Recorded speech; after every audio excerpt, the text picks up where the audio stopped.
Okay, ito na mga kaibigan, ang trending sa Cebu. Babae may asawa na huli sa hotel. Dinala ang lalaki. Ito na. Another sakop na food.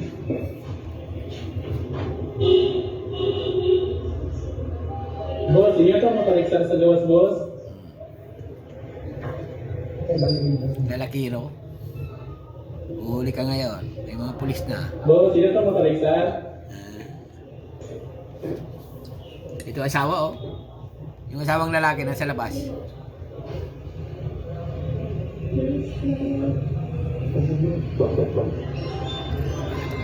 Makatok na. Inyo ka makaliksan, boss.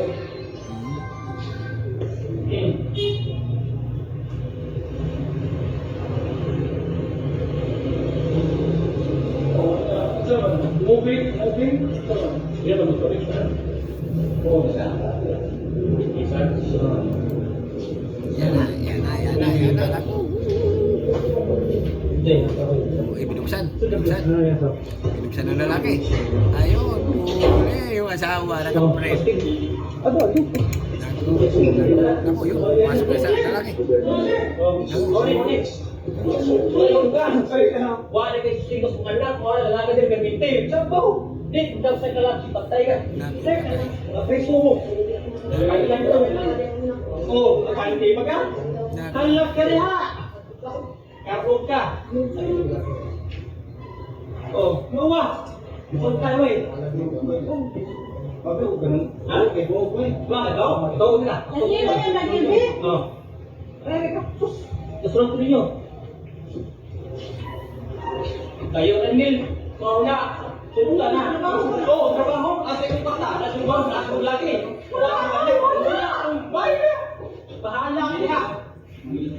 Huli yung babae.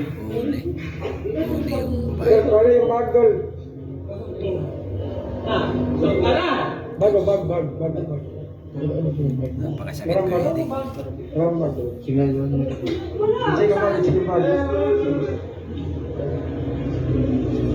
Huli si Mrs. Yung aliwa. Sabmo mo na. Mama, ganyan. Ano ka manitawag ka? Wala naman tawag ko yung anak ako. Tumali ka. Lalakiro ka.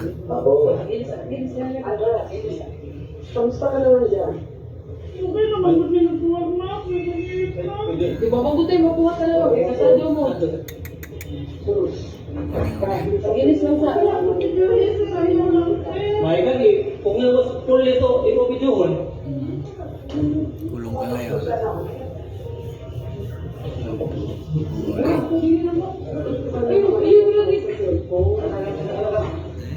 Yung base pa oh. Yung kabit na lalaki. Mabait din yung asawang lalaki ano. Hindi sinapak itong isang lalaki.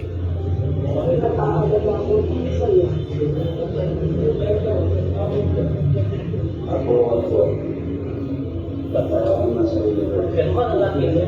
Huli. Pero ano ang laki niya? Hotel. Ano ang laki niya?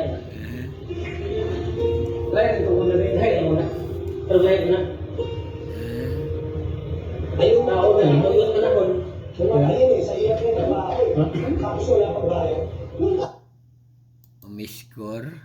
Umiskor.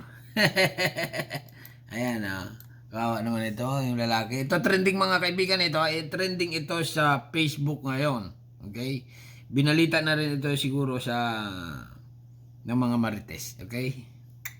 Ayun na nga. Ang istorya nito, itong lalaki ay sinundan. Okay? Sinundan nitong lalaki yung asawa niya. Yung babae. Okay? Ngayon nakita niya na may kasamang lalaki. Pumasok sa hotel. Tapos itong lalaki, tumawag muna ng pulis para sigurado na itong babae ay ulihin. Eh, ganun yan eh. Kaya pag may nakita kayo na yung mga asawa nyo, tumawag kayo ng pulis. Tumawag ng pulis ngayon, sumama itong mga pulis dito sa hotel na nandun nga yung asawa niya. Kitang-kita naman natin mga kaibigan na huli sa akto. Nako, kulong yung babae. Pero yung lalaki, ano bang kaso dyan sa lalaki na yan? Ang pagkalam ko, yung babae. Pag kasi sa mag-asawa,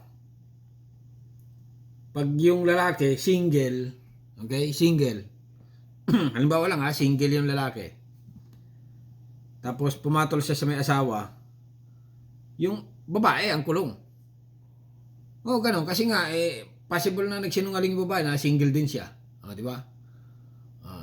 Yan ang batas sa Pilipinas di ba? Yung babae kulong. Yung lalaki, medyo absulto pa. Ganyan talaga. Pair na pair. Kahit sa ibang bansa, mga kaibigan, kahit sa ibang bansa, kahit yung babae nagloko, yung lalaki, walang medyo mahina yatang kaso or wala lang. Okay? Yung babae, kulong yan. Katulad nito, nahuli sa akto. Malakas ang ebidensya nito. Madaming testigo. Okay? Madaming testigo nakakita yung lalaki at yung magkasama sa hotel.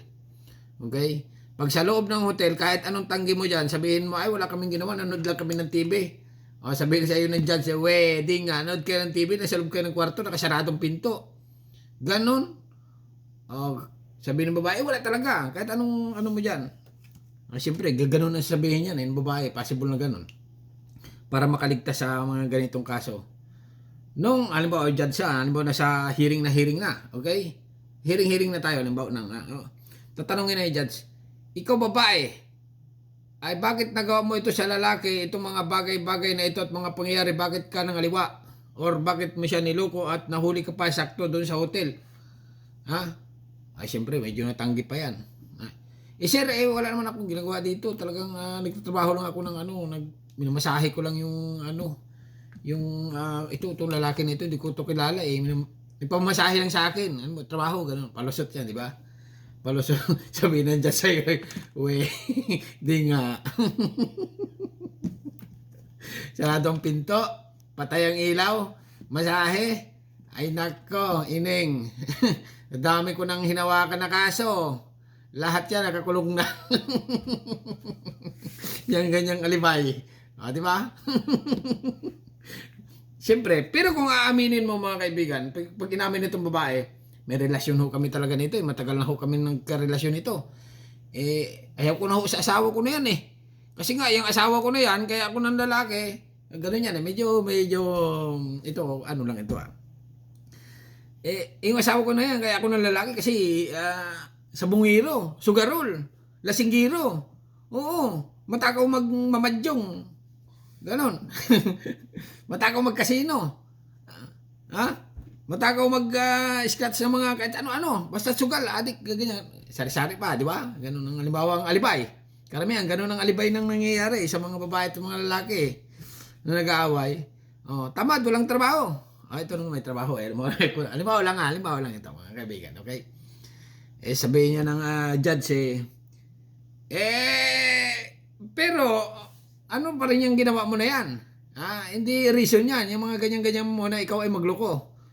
Kahit yung asawa mo dito ay tamad, walang trabaho, lasinggiro, tarantado, siraulo, naulol na, ay hindi mo pwedeng gawin yan kasi nga kasal kayo. Di ba? Pera na lang dito mga kaibigan kung ito ay mapapatawad ng lalaki. Okay? Sasabihin ng lalaki dito, sir, manager, kernel, judge, iurong ko na po ang demanda. Kasi nga, naawa ko kasi may anak kami Yung asawa ko, nagloko, bibigyan ko ng second chance. Di ba? May ganun Kasi nga, ayaw ko makulong asawa ko Mahal ko yan. Nakaw! Diyos ko, sabi ng dyan sa'yo, nakaw, utoy. Anak ng tipaklong. Nagpa-trending pa kayo bago mapatawad mo rin pala.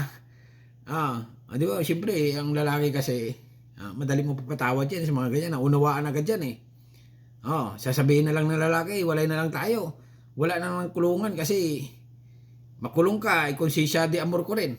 Di ba? Parang isip-isipin ko rin, makulong ka, yung asawa mo makulong. Yung mga anak mo, ang dami, 10. Makulungin mo yung asawa mo. Kawawa mga bata. Ngayon, ang ano dyan, iwalay na lang tayo. Okay? Dito ako sa loob ng bahay, doon ka sa labas. Di ba? Pangit din naman yun. Yung halimbawa sabihin ng babae, ikaw sa labas ng bahay, ako sa loob ng bahay. Lugi yung lalaki lalo dito. Alright? Pero pag ganun nga mga kaibigan, halimbawa ito lang, halimbawa may 10 anak itong babae na ito, kaya may ilang anak. Kasi nga, pag bata pang anak, sa babae ang punta. Okay? Possible na ganun mangyari nito, baka ma-atras ang kaso, or makulong man, baka makapagpiansa rin. Okay? Makalaya rin. Makalipas ng ilang panahon, laya na rin. Di ba? Pero, ito, sa tingin ko, hiwalay ito. Hiwalayan. Okay? Sa bagay, nangyari na yan. Ang masasabi ko lang dito sa lalaki, move on na. Okay? Mahirap man or masakit ang katotohanan, kailangan ilabas mo.